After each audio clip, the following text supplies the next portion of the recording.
Hi నమస్తే. నేను మీ Nandini. Welcome back to Nandini Ramesh world. హెల్తీగా టేస్టీగా ఉండే స్వీట్ కావాలా? హెల్తీ స్వీట్ అంటే షుగర్ ఎక్కువని భయపడవలసిన అవసరం లేదు. No sugar, only energy dry fruit laddu. ప్రతి బైట్లోని full of nutritions, natural sweetness.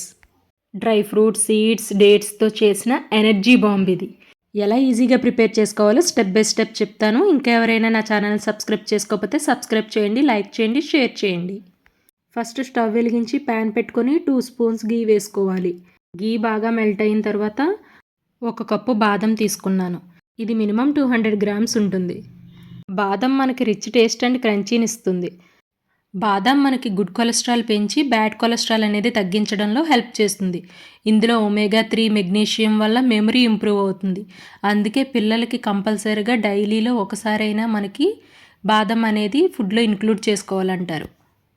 ఇది మనం ఒక 2 మినిట్స్ ఫ్రై చేసుకున్న తర్వాత మనం ఇందులోనే 1 కప్పు జీడిపప్పు కూడా యాడ్ చేసుకోవాలి. ఇది కూడా 200 గ్రామ్స్ ఉంటుంది. బాదాం, జీడిపప్పు ఈక్వల్ క్వాంటిటీలో తీసుకోవాలి. జీడిపప్పు మనకి రిచ్ క్రీమీ ఫ్లేవర్ ఇస్తుంది. దీనిలో ఉన్న ప్రోటీన్ వల్ల స్టామినా బూస్ట్ అవుతుంది. ఇందులో రాగి, ఐరన్ పుష్కలంగా ఉంటుంది. బరువు తగ్గాలనుకునే వారికి ఇది బాగా హెల్ప్ చేస్తుంది. ఇది కూడా ఒక 2 మినిట్స్ ఫ్రై చేసుకున్న తర్వాత 1/2 కప్పు పిస్తా యాడ్ చేసుకోవాలి. ఇది మనకి 50 గ్రామ్స్ ఉంటుంది. ఇప్పుడు ఇందులోని 1/2 కప్పు పంప్కిన్ సీడ్స్, గుమ్మడి గింజలు అంటారు. ఇది 75 grams. 1/2 cup watermelon seeds, పుచ్చపప్పు అంటారు. ఇది కూడా 75 గ్రామ్స్ తీసుకొని ఇవన్నీ మనం లో ఫ్లేమ్లో పెట్టుకొని ఫ్రై చేసుకుంటూ ఉండాలి. అప్పుడే లోపల ఉన్న పలుకుతో సహా మనకి ఫ్రై అవుతుంది. ఇందులోనే మీరు ఇంకా కిస్మిస్, ఇంకా ఏమైనా డ్రై ఫ్రూట్స్ వేసుకోవాలనుకుంటే వేసుకోవచ్చు. పిస్తా మనకి న్యాచురల్ గ్రీన్ కలర్ యాడ్ చేస్తుంది. ఇందులో ప్రోటీన్, హెల్దీ ఫ్యాట్స్ వల్ల లాంగ్ లాస్టింగ్ ఎనర్జీ అనేది ఉంటుంది. ఇమ్యూనిటీ కూడా ఇంప్రూవ్ అవుతుంది. ఈ డ్రై ఫ్రూట్స్ వల్ల డైజెషన్ బాగా జరుగుతుంది, స్కిన్ గ్లో అవుతుంది, హెయిర్ గ్రోత్ అవుతుంది. చూడండి, ఇవన్నీ కూడా బాగా ఫ్రై అయిపోయాయి.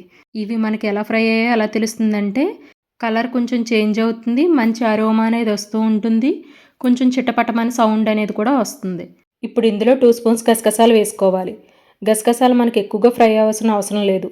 ఈ వేడికి ఇవి కొంచెం ఫ్రై అయిపోతాయి. జస్ట్ 1 నిమిషం కలుపుకొని 1/2 కప్పు ఎండు కొబ్బరి కూడా యాడ్ చేసుకోవాలి. ఇదంతా మరో 2 నిమిషాలు కలుపుకోవాలి. మీకు ఎండు కొబ్బరి వద్దనుకుంటే స్కిప్ చేసుకోవచ్చు. ఇదంతా ఫ్రై అయిపోయింది కదా, ఒక ప్లేట్లోకి తీసేసుకోవచ్చు. చూడండి, ఖర్జూరం నేను 1/2 కేజీ తీసుకున్నాను. సీడ్స్ అన్నీ రిమూవ్ చేసుకొని ఇలా గ్రైండ్ చేసి పెట్టుకోవాలి. ఇప్పుడు స్టవ్ వెలిగించి ప్యాన్ పెట్టుకొని ఇందులో 1 స్పూన్ గీ వేసుకోవాలి. గీ బాగా మెల్ట్ అయిన తర్వాత ఈ ఖర్జూరం పేస్ట్ ఇందులో యాడ్ చేసుకొని ఇదంతా మనం బాగా కలుపుకుంటూ ఉండాలి. మనకి ఖర్జూరం అనేది కొంచెం స్మూత్ అవ్వాలి. ఇది అయ్యేంత వరకు మనం బాగా స్మాష్ చేసుకుంటూ కలుపుకుంటూ ఉండాలి. ఖర్జూరంలో అధిక ఫైబర్ ఉండడం వల్ల మలబద్ధకం దూరం అవుతుంది. ఇందులో మనకి పొటాషియం, మెగ్నీషియం అని ఉండడం వల్ల హార్ట్కి కూడా మేలవుతుంది. ఎముకలు బలంగా ఉండడానికి కూడా సహాయపడుతుంది. ఇది మన శరీరానికి టానిక్ వలె పనిచేస్తుంది. చూడండి, మనకి ఇది కొంచెం స్మూత్ అవ్వడం కూడా మొదలవుతుంది కదా. కాసేపు ఇలా మిక్స్ చేసుకుంటే మనకి సాఫ్ట్గా అయింది. చూడండి, ఇప్పుడు ఆల్రెడీ ఫ్రై చేసుకున్న డ్రై ఫ్రూట్స్ వేసేసుకోవాలి.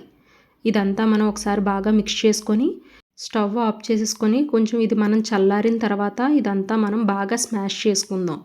అప్పటి వరకు కాసేపు మూత పెట్టి పక్కన పెట్టేసుకోవచ్చు. ఇదంతా చల్లారిపోయిన తర్వాత 1 స్పూన్ ఇలాచీ పౌడర్ వేసుకొని ఇదంతా మనం చేత్తో బాగా మిక్స్ చేసుకోవాలి. ఇదంతా మనం బాగా మిక్స్ చేసుకున్న తర్వాత కొంచెం కొంచెం తీసుకుంటూ ఇలా లడ్డూల కింద ప్రిపేర్ చేసుకోవాలి. పిల్లలకి ఇలా డైలీ 1 లడ్డు అనేది స్నాక్స్ బాక్స్లో పెట్టిస్తే వాళ్ళకి మంచి హెల్తీగా ఉంటారు, మంచి ప్రోటీన్స్ కూడా అందుతాయి. ఫెస్టివల్ టైంలో కూడా మనం చాలా ఈజీగా త్వరగా ప్రిపేర్ చేసేసుకోవచ్చు. మీరు కూడా ట్రై చేసి ఎలా వచ్చిందన్నది కామెంట్ చేయండి.